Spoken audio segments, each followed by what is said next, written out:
This is episode 8 of Painting and Photo Recipes that Give You the Art Advantage.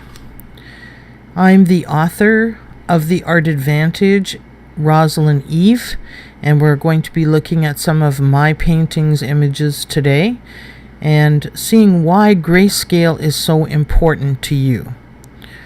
Okay, you'll notice that in grayscale, how much you see that you don't normally see when you're looking at something that has color.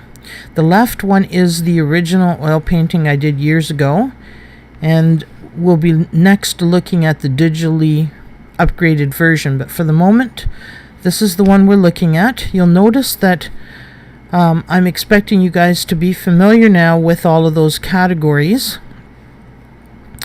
So let's have a look at color. Is there lots of color? Do we have a good range? Yes, we do. Do we have detail? Yes, plenty of detail, possibly too much, because it's not on the main area of interest. It can be competing or a distraction. Anything that isn't enhancing where you want the viewer to look, if it gets to the level at which it distracts from, or you tend to want to look at other things more than you want to look at the main area of interest, then it's not working to its maximum potential. So even though detail is wonderful here, there's lots to look at, lots to enjoy, it is also to a level where it's becoming distracting from your main area of interest. So I did do something about that in the next version. We talked about areas of interest, whether there's 1, 3, or how many. Well, right now we've got her hand here where the magic is happening, and her face, her magic here, and the book. Now this tends to become one area of interest, so we've got 3 areas of interest here. And then we've got a whole bunch of minor ones in the background, like I said, almost to the point where, you know, they're becoming a bit of a distraction. And the use of light to dark, well, we do have white, we do have almost black, and this is really close there. So we do have the extremes, so we do have the full range, and so that is good, but it's not ideal, and we'll show you how we can make it a bit better. And containment, well, we've talked about the third rule, and if you have, you know, your main area of interest on a third line, which in this case it's pretty close, that's 19 inches, so we'd be looking at about 6.5 here. So around there, so in about here. So she is, but not, you know, she should be more lined up there. And this way, you can see this is much closer here. The necklace is much closer to a third line. Okay, so that one isn't ideal either. Cropping and adding on, well, that's actually one of the things we did to help remedy this image digitally. Okay, so when you look at this now, when you look at it without color, you can see the range of light to dark, and you can see that this is pretty good, and you can see that the background is all sort of one level.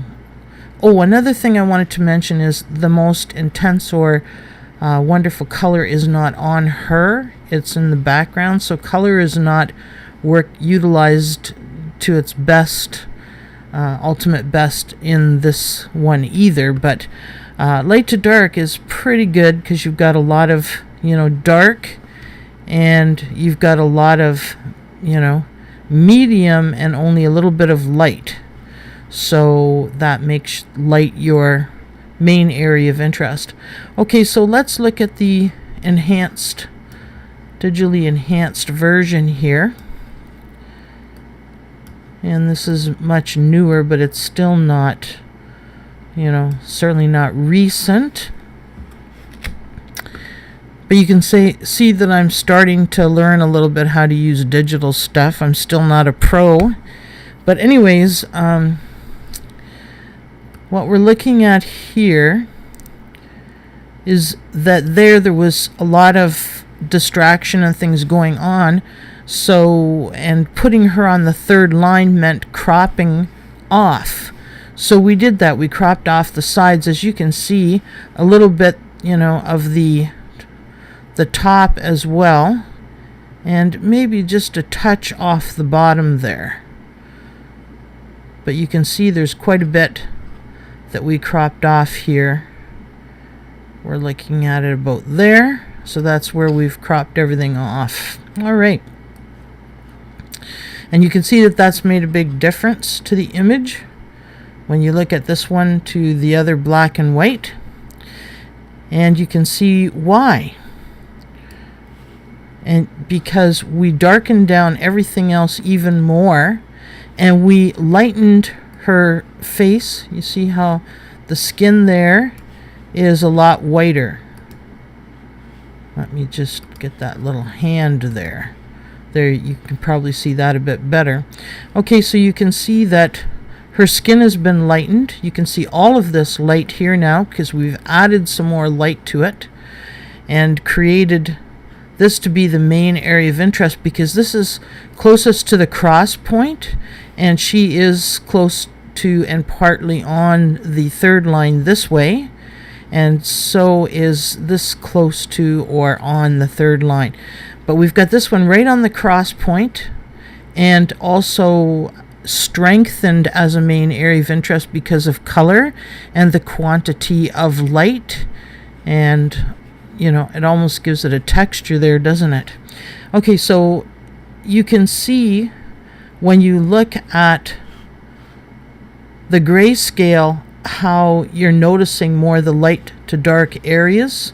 You're noticing now that some of the detail has been toned down so you don't notice it as much. When you compare it to the color, you can see that. So taking away the color can be a valuable tool, because color so much of the time controls where you want to look. The color and the light to dark tends to make you, when you combine those two, makes a strong impression. So when you combine ingredients, and you can see the changes that we made were, 3 changes, but in those 3 it also changed the details by muting them down, you see. So every ingredient does affect what you're viewing. I keep making this point because there's 40 ingredients in my book, and this just changed a couple ingredients and it changed the whole view of it. So be cautious what you're doing. Be mindful of what you're doing with your ingredients. Okay, so let's move these down. I'm hoping we have time here to look at the opposite, because I don't do very many of these. I tend to go mostly dark and dark medium with a little bit of light. You can see here that we've got a lot of light and a lot of medium light, and so that makes the dark more where you want to look in the image. And you can see that it's not making a tremendous amount of difference here, removing the color. Isn't that interesting? So you know that it's the contrast between the light and dark there that's making it so effective as an image. You can see that she is on the third line there, or mostly on the third line. And you can see that none of the other areas of interest are, and you can see no larger area of interest is going off the page, which is good. So all of these things are working quite well for this image. When we look at detail, well, there's lots of detail that could become overwhelming. It's not on her, but we do have the color as being blended with the third line to make her more of a main area of interest, plus the dark that there is some dark on her. Not ideally all, because look at how strong the dark is here on the floor, but it does tend to sort of ground the painting. Having the dark down low like that does help you to feel more comfortable with what you're looking at.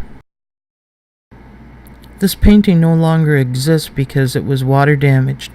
So this is all there is the photographic image and the digital alterations that I've made with it.